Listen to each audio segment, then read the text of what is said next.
అబ్బాయిని ఎక్కడో చూసినట్టుందే. అయ్యో, అప్పుడే మర్చిపోయావా వదినా? ఈశ్వర్ని అక్కడ ఇక్కడ పట్టుకొని ఫోటోలు దిగలేదు?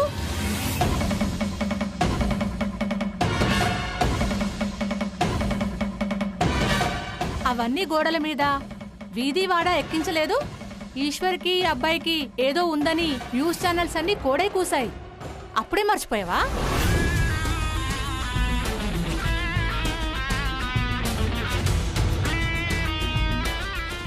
అవునవును, గుర్తొచ్చింది. అప్పుడు వీళ్ళ పరువు తీసిన సరిపోలేదనా మళ్ళీ వచ్చాడు? వాళ్ళకి మధ్య ఏమున్నాయో మనకేం తెలుసు? పద.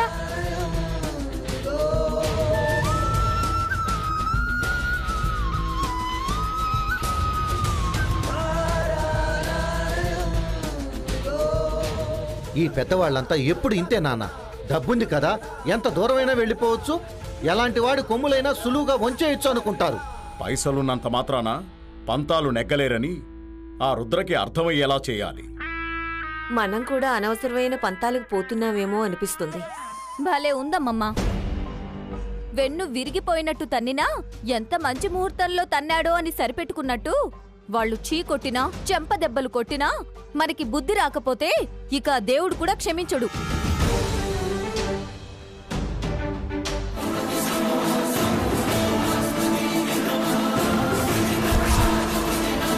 మా ఆయన్ని కొట్టి మరీ అవమానించారు. ఆ అవమానం అంత సులువుగా మీరెలా మర్చిపోతున్నారో నాకర్థం కావడం లేదు. వీళ్ళంతా ఇంతే సుందరి. మనకెంత చేటు చేసినా అవతలి వాళ్లలో మంచితనమే చూడాలనుకుంటారు. అంతేకాని వాళ్ల వల్ల మనం ఏం కోల్పోయాం, మనం ఎంత వేదన అనుభవించామన్నది అస్సలు పట్టించుకోరు.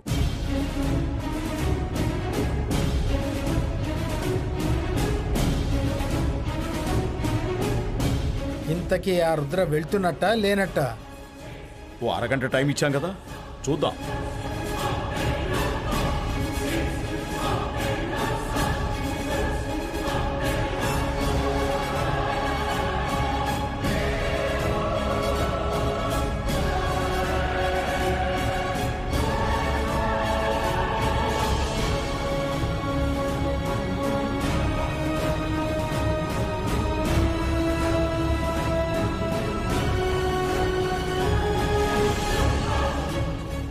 ఈ రుద్రకేంటి నాన్న ఇంత పంతం?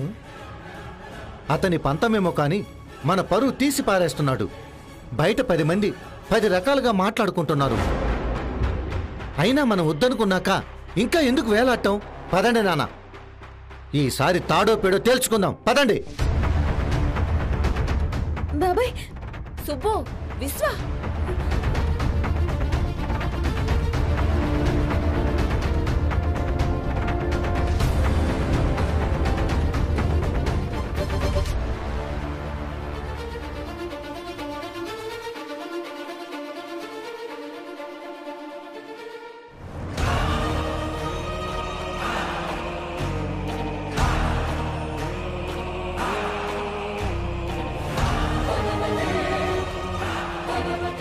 ముందు నువ్వు ఇక్కడి నుంచి వెళ్తావా లేదా?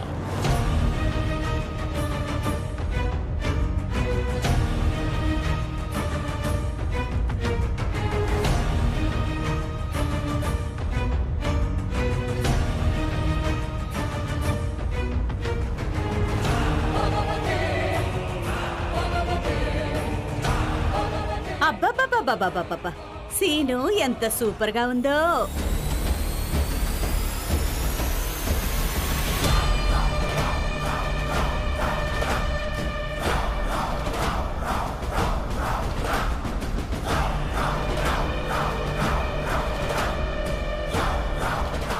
ఆడపిల్లల్ని ఎరగా వేసి అబ్బాయిల్ని ఇంటి చుట్టూ బాగానే తిప్పించుకుంటున్నారే.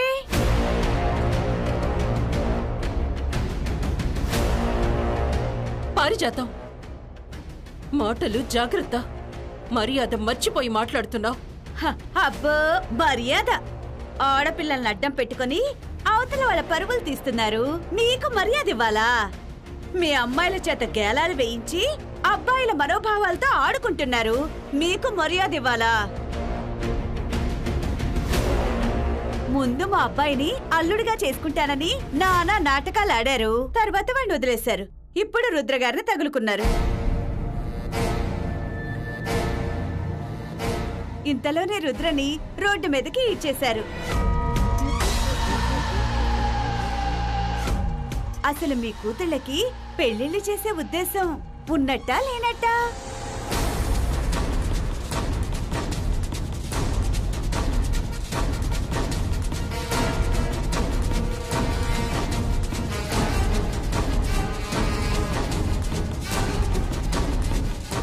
అసలు మీలాంటి స్వార్థపరుల్ని, అర్థం లేని బతుకుల్ని ఈ భూప్రపంచంలో నేనెక్కడా చూడలేదు. పారిజాతం గారు, మీ నోరు కాస్త అదుపులో పెట్టుకుంటే మంచిది. నా నోరు అదుపులో పెట్టుకుంటాను. ముందు మీ కూతుళ్ళని అదుపులో పెట్టుకోవడం నేర్చుకోండి. ఒకప్పుడు మీలాంటి వ్యక్తిత్వం లేని మనుషులతోనే సంబంధం కలుపుకోవాలి అనుకున్నాను. మీ సంబంధం తప్పిపోయినందుకు ఇప్పుడు చాలా సంతోషపడుతున్నాను.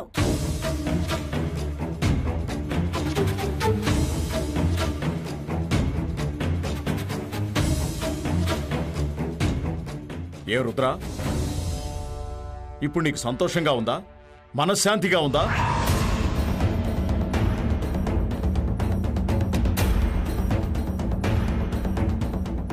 పెళ్ళి ఎలాగూ చెడిపోయింది. కనీసం ప్రశాంతంగా ఉందాము అంటే ఆ ప్రశాంతత కూడా లేకుండా చేస్తున్నావు.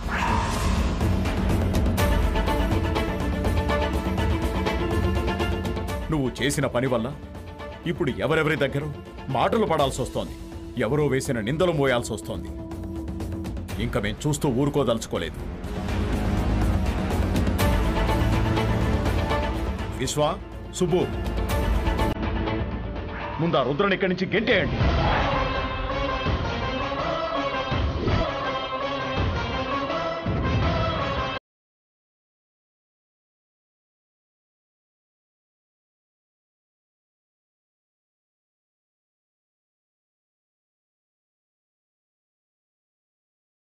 రుద్ర, ఆఖరిసారిగా అడుగుతున్నాం, ఇక్కడి నుంచి వెళ్తావా లేదా? నేను మీతో కలవడానికి వచ్చాను, మీతో కలిసి బతకడానికి వచ్చాను, అంతేగాని అడగగానే అవునని చెప్పి వెళ్ళిపోవడానికి కాదు. అన్నయ్య, ఇంకా వీడితో మాట్లాడి పద గెంటేద్దాం. ప్లీజ్, నేను చెప్పేది ఒక్కసారి వినండి. బాబాయ్ వద్దు బాబాయ్.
ఒకప్పుడు ఈశ్వరి జీవితాన్ని కాపాడాడు అని రుద్రని ఆకాశానికెత్తేశారు. రుద్ర పద్ధతిగా మీ ఇంటికొచ్చి పెళ్లి చేసుకుంటాను అని అడిగేసరికి ఎంతో మురిసిపోయారు. కాని ఇప్పుడు ఏ నోటితో పొగిడారో ఆ నోటితోనే తిడుతున్నారు.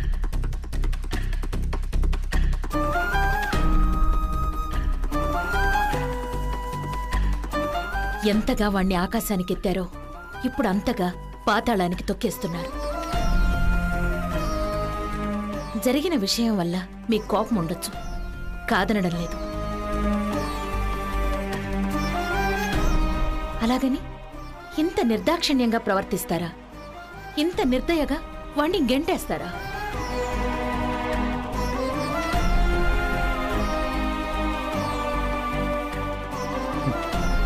మరి ఇంకేం చేయాలో చెప్పండి. మీ వల్ల మేం పొందిన అవమానం సరిపోలేదా?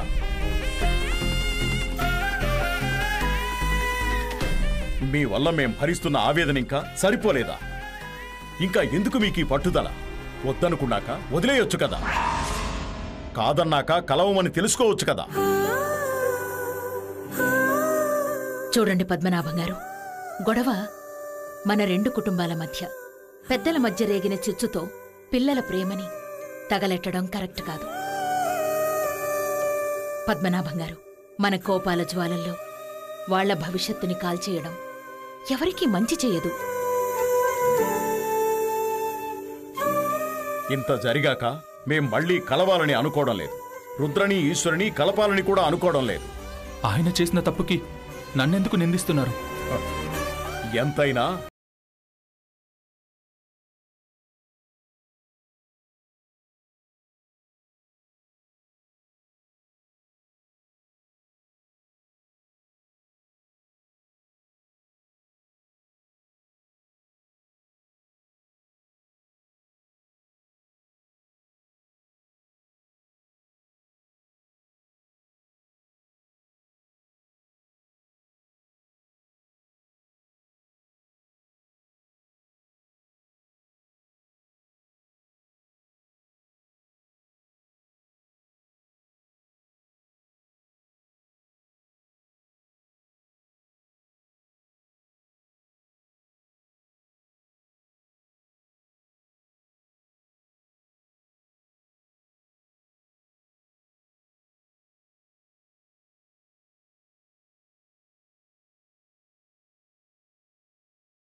ఈశ్వరి ప్రేమ నిజమైతే ఈశ్వరి నా కొడుకు చెయ్యి పట్టుకుని నా ఇంటికి కోడలుగా వస్తుంది.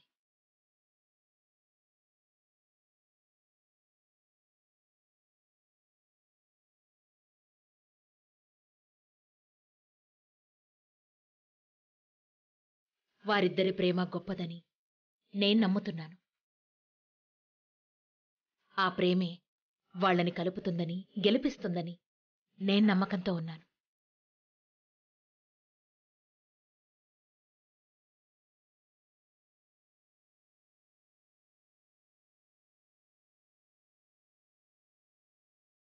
రుద్ర, నువ్వెప్పుడూ జీవితంలో ఓడిపోలేదు. ఓడిపోయిన వాడిలా నీ తల్లి కూడా నిన్ను చూడాలని అనుకోవడం లేదు. గెలవడం కోసం నువ్వు కష్టపడతావని నాకు తెలుసు. ఆల్ ది బెస్ట్ నాన్న. ఈశ్వరి ఏదో ఒకరోజు తన కుటుంబాన్ని ఒప్పిస్తుంది అని నాకు చాలా నమ్మకం ఉంది. నిన్ను, నీ ప్రేమని అర్థం చేసుకుని నీ జీవితంలోకి భార్యగా అడుగు పెడుతుందని నాకు నమ్మకం ఉంది.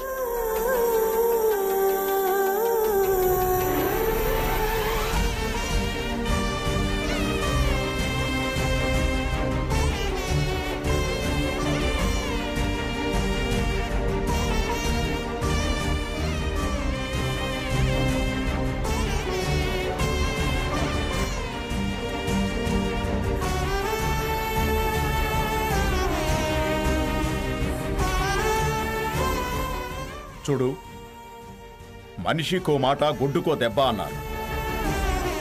నిన్ను మర్యాదగా ఇక్కడి నుంచి వెళ్ళిపోమంటే వెళ్ళిపోవడం లేదు. మెడపట్టి గెంటే వరకు తెచ్చుకుంటున్నావు. పరిస్థితిని ఇంకా దిగజారిపోనివ్వకు. నీకేమాత్రం సిగ్గు శరం ఉన్నా ఇక్కడి నుంచి వెంటనే వెళ్ళిపో.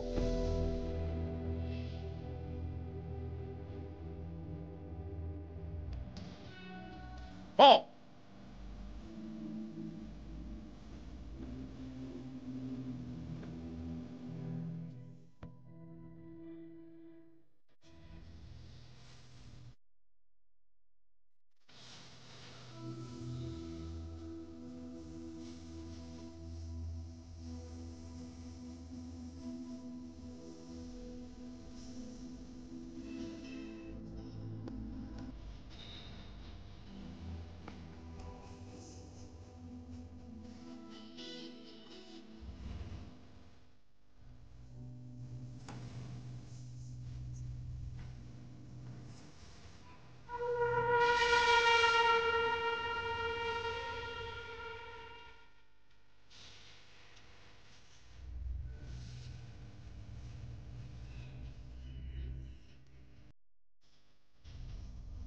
ఈశ్వరి,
ఏదేమైనా ఆ అబ్బాయి మీద అంతలా విరుచుకుపడ్డం తప్పనిపించిందండి.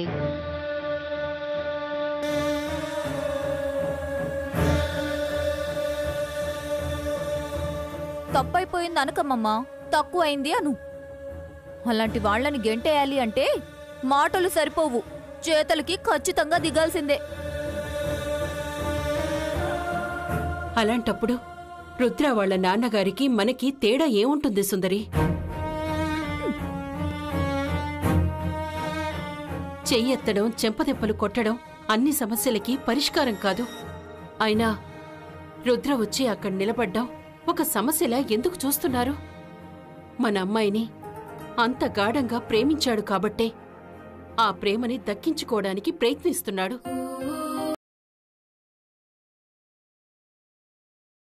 రుద్ర కొట్టాడా, తిట్టాడా? ప్రేమించిన అమ్మాయిని పెళ్లి చేసుకుంటాను అంటున్నాడు. అర్థం చేసుకోవాల్సింది పోయి ద్వేషిస్తున్నారు, దండిస్తున్నారు.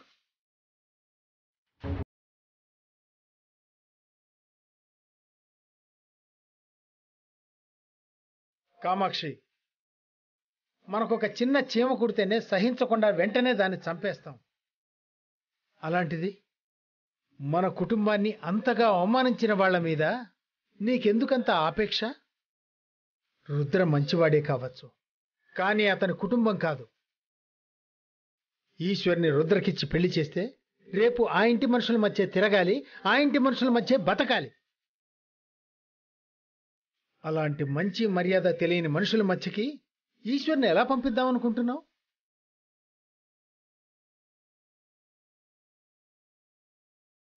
వాళ్ళిద్దరికీ ఒకరంటే ఒకరికిష్టం. అది మనం ఆలోచించాలి కదా.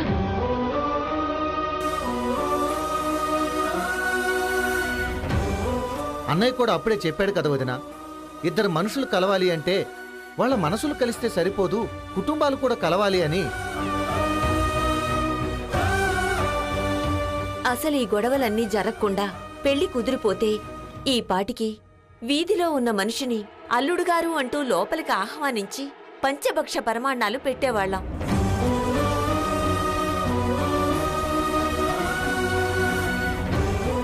ఇక్కడ చూస్తే ఆ అబ్బాయిని అనాథలా వదిలేసి మనం మాత్రం బాగా ఆరగిస్తున్నాం.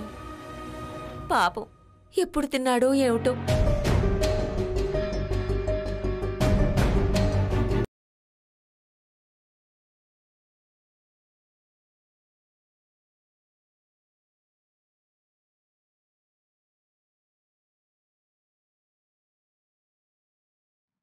నేను చేస్తుంది రైటా రాంగా?